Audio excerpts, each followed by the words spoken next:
Disability Rights Texas. Rights of people with disabilities when accessing healthcare. Hello, I'm Leah, an attorney with Disability Rights Texas. If you are a person with a disability, you have certain rights when accessing healthcare services.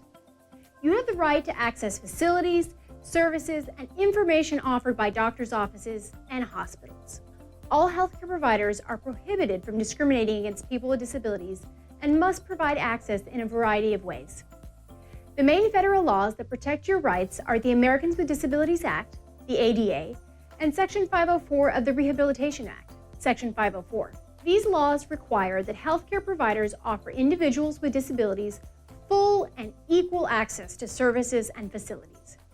I'd like to review some commonly asked questions about the rights of people with disabilities when accessing healthcare. 1. What if I use a wheelchair, walker, or crutches and cannot get into my doctor's office? In general, accessibility requirements depend on the age of the building.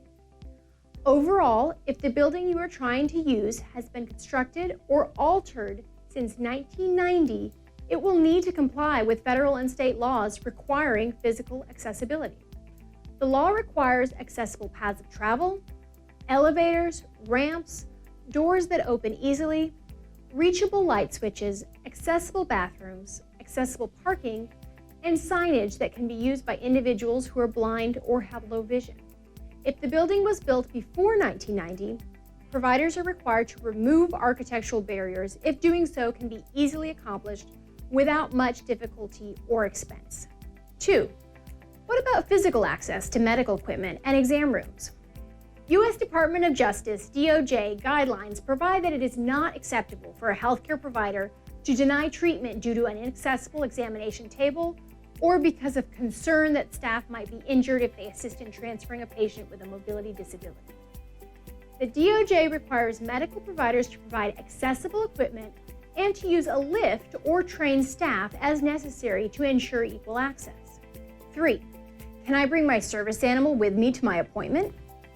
The ADA requires both public and private healthcare providers to allow a person with a disability to be accompanied by his or her service animal. Providers can ask if the animal is a service animal and what tasks the animal performs for the individual with a disability. The animal must be individually trained to do work or perform tasks directly related to the person's disability. An emotional support animal or therapy animal does not qualify as a service animal under the ADA. Keep in mind that the service animal must be under the control of the handler, and the handler must be able to care for the animal. 4. I am deaf. How are my healthcare providers required to communicate with me? Healthcare providers must provide effective communication for patients, companions, family members, and visitors who are deaf or hard of hearing using auxiliary aids and services. Since people who are deaf or hard of hearing use a variety of ways to communicate, the method that the healthcare provider must offer will vary depending on the abilities of the individual, his or her preferences for communication, and the complexity and nature of the communications required. Auxiliary aids and services includes equipment or services such as an in-person qualified sign language interpreter, video remote interpreting, VRI, written materials, and visual aids. Your healthcare provider cannot charge you for providing sign language interpreter services. It is inappropriate to ask a family member or other companion to interpret for a deaf or hard of hearing patient. 5. I am blind or visually impaired. How can I get information from my healthcare providers? Under the ADA, healthcare providers must offer auxiliary aids and services to provide effective communication for patients, companions, family members, and visitors who are blind or who have low vision. These services may include readers, tape texts, braille material, or other effective means of conveying the information.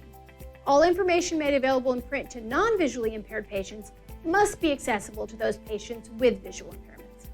For instance, this would include medication side effect information, billing invoices, and appointment reminders. A healthcare provider cannot require a person who is visually impaired to bring someone with him or her to interpret or facilitate communication, and cannot rely on a companion to interpret or facilitate communication. 6. What if I have another disability? Can I ask for other modifications to help me access my healthcare? The ADA provides protection from discrimination for people with all types of disabilities.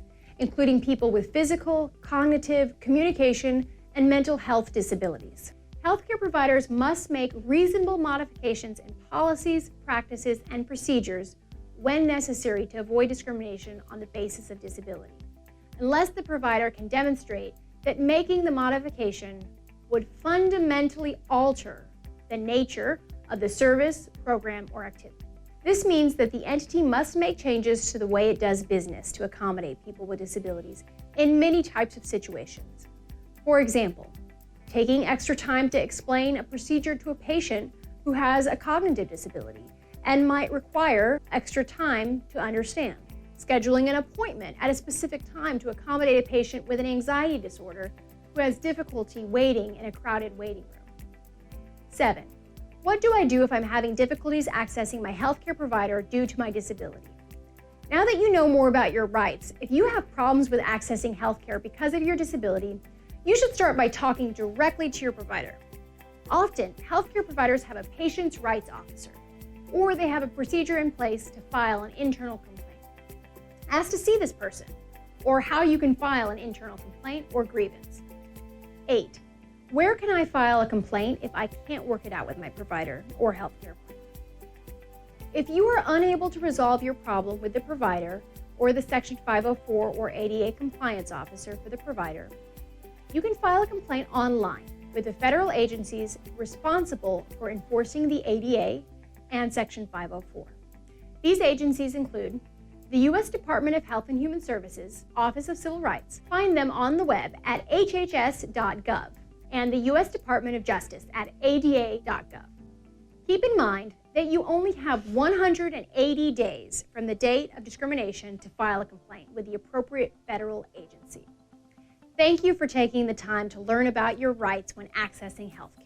To request Disability Rights Texas services, call 1-800-252-9108 or go to intake.drtx.org.